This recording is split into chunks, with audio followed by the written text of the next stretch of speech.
HBL engineering limited జై D foundation ఆధ్వర్యంలో గ్రంథాలయాల ప్రారంభోత్సవ కార్యక్రమం.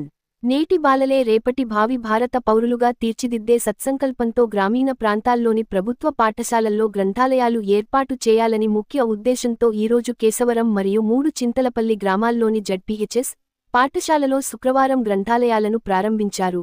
కార్యక్రమంలో భాగంగా చదువుకునే పిల్లలు ఎప్పుడూ క్రమశిక్షణతో పెద్దలను ఆదరిస్తూ చెడు అలవాట్లకు దూరంగా ఉంటూ మంచి అలవాటులను నేర్చుకుంటూ భవిష్యత్తులో తమ తల్లిదండ్రులకి పుట్టిన నేలకి గౌరవాన్ని తీసుకురావాలని, తాము చదువుకున్న పాఠశాలలో తామే ముఖ్య అతిథులుగా రావాలని జి.డి. లక్ష్మణరావు అన్నారు. హెచ్బిఎల్ సంస్థ నుంచి మారుమూల గ్రామంలో ఉన్న పిల్లలు పౌష్టిక ఆహార బాధపడకుండా విద్య ఆరోగ్యంతో ముందుకు ఎదగాలని, లైబ్రరీలోని పుస్తకాలను ప్రతినిత్యం చదువుకోవాలని హెచ్బిఎల్ సంస్థ చైర్మన్ సతీమణి Umadevi, CSR general manager Hanuj Surpaneni, CSR coordinator Vijayalakshmi అన్నారు. ఈ కార్యక్రమంలో సిఎస్ఆర్ ప్రతినిధులు, పాఠశాల ప్రధానోపాధ్యాయులు, గ్రామ పెద్దలు తదితరులు పాల్గొన్నారు. ఈ కత్తి కూరగాయలు జరగడానికి ఉపయోగించుకుందాం, ఈ కత్తి సర్జరీ చేద్దాం, ఇది ఈ కత్తిని మనల్ని మనం పాడు చేసుకోవడానికి ఉపయోగిద్దాం. ఆలోచించుకోండి మీరు, ఇది చాలా ప్రమాదకరమైనది. దీన్ని బాగా వాడుకుంటే ఉపయోగపడుతుంది, దీన్ని చెత్తగా వాడామంటే మిమ్మల్ని చెత్తవాళ్ళగా తయారు చేస్తుంది. కాబట్టి ఆలోచించుకోండి. ఈరోజు కష్టపడదామా? ఒక ఊర్లో ఏమైందంటే ఒక గుడి కట్టారు. ఆ గుడి కట్టిన తర్వాత ఆ గుడిలో దేవుణ్ణి ప్రతిష్ఠ చేయాలని చెప్పేసి ఒక అతన్ని పిలిచి వచ్చారు. మంచి రాళ్ళు ఉన్నాయి ఊర్లో, 2 రాళ్ళు. ఆ 2 రాళ్లలో ఒక రాయిని మంచి దేవుడిగా తయారు చేయమంటే అతను వచ్చాడు, తయారు చేసేవాడు శిల్పి. వచ్చి మొదటి రాయిని అడిగాడు. ఏమన్నాడు? నేను నిన్ను శిల్పంగా మారుస్తాను, నువ్వు రెడీయా అంటే ఏమన్నది ఆ రాయి? నువ్వేం చేస్తావు అన్న. నేను ఉలి తీసుకుంటాను, సొత్తి తీసుకొని కొడతానంటే నొప్పి పుడుతుందా అంటే, ఓ చాలా నొప్పి పుడుతుంది అంటాడు. అట్లయితే నాకు వద్దంట, నేను నొప్పి పడలేను, నేను రాయిగానే ఉంటా. ఇటు చూడరా, నీకే చెప్తున్నాను. అందుకని మీరు ఒక్కటి ఏదైనా అయితేనే అటు తల తిరగాల్సిందే.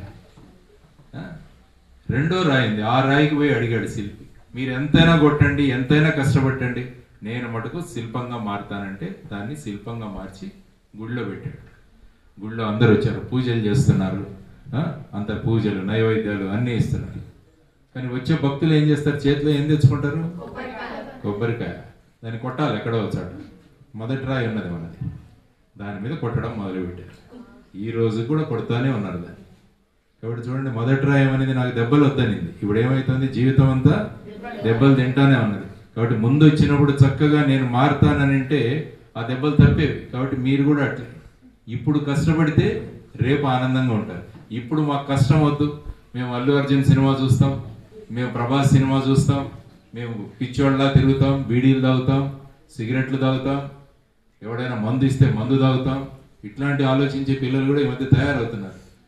అట్లాంటి పిల్లల్ని చూసి అమ్మా నాన్నలు ఏడుస్తారు. ఇట్లాంటి వాడికి ఎందుకు జన్మనిచ్చామరా అని అమ్మా నాన్నలు తలుపేసుకుని ఏడుస్తారు. మన వల్ల అమ్మా నాన్నలు ఎప్పుడు ఏడ్చకూడదు, మనల్ని చూసి అమ్మా నాన్నలు గర్వపడాలి. మంచి పిల్లోడు, మంచి పాపకు మనం జన్మనిచ్చాము అని అమ్మా నాన్నలు గర్వపడాలి. అట్లా చేయాలి అమ్మా నాన్న.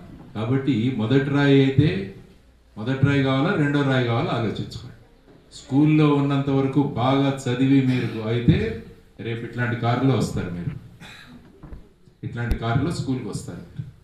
ఇప్పుడు కనుక మాకు అదేం వద్దు, మేము ఎంజాయ్ చేస్తాము అంటే ఏమవుతుందంటే తిరుగుతూ ఉంటారు బయట, చిన్న చిన్న పనులు చేసుకుంటారు. కాబట్టి మీ లైఫ్ని మీరే నిర్ణయించుకోవాలి, మీ జీవితం ఎట్లా ఉండదో మీరే నిర్ణయించుకోవాలి. దానికి ఇది మొత్తం చాలా ముఖ్యమైనది.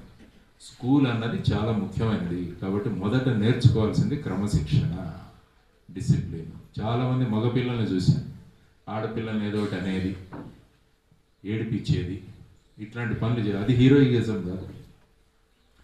ఎవరైనా అమ్మాయిలు అంటే వాళ్ళని మేము ఎదిరిస్తామన్న ధైర్యం ఉండాలి, అది హీరోయిజం. మీరే ఏడిపిస్తే ఏం లాభం రా మీ క్లాసు? టీచర్లతో మంచి ఇదిగా ఉండాలి, అమ్మా నాన్నలతో బాగా మాట్లాడాలి, ఇట్లాంటి వాళ్ళు ఉండాలి. కానీ పోయి ఇట్లాంటి అలవాట్లు నేర్చుకోకూడదు. కాబట్టి మొదట క్రమశిక్షణ చాలా ముఖ్యం. 2వది వచ్చేసి క్లాసులో ఉన్నప్పుడు చదువుకోవాలి హాయిగా. టీచర్లు చూడండి ఎంత కష్టపడి వచ్చారు ఇక్కడంతా, మేడం వాళ్ళందరూ కూడా, హెడ్ మిస్ట్రెస్ మేడం ఉన్నారు, మిగతా మేడమ్స్ ఉన్నారు, వీళ్ళంతా కూడా బాగా చదువుకున్నారు. వీళ్ళంతా చదువుకొని వచ్చి మిమ్మల్ని ఆ విధంగా తయారు చేయడానికి ఇక్కడ వచ్చారు. కాబట్టి క్లాసులో పాఠాలు చెప్తున్నారు.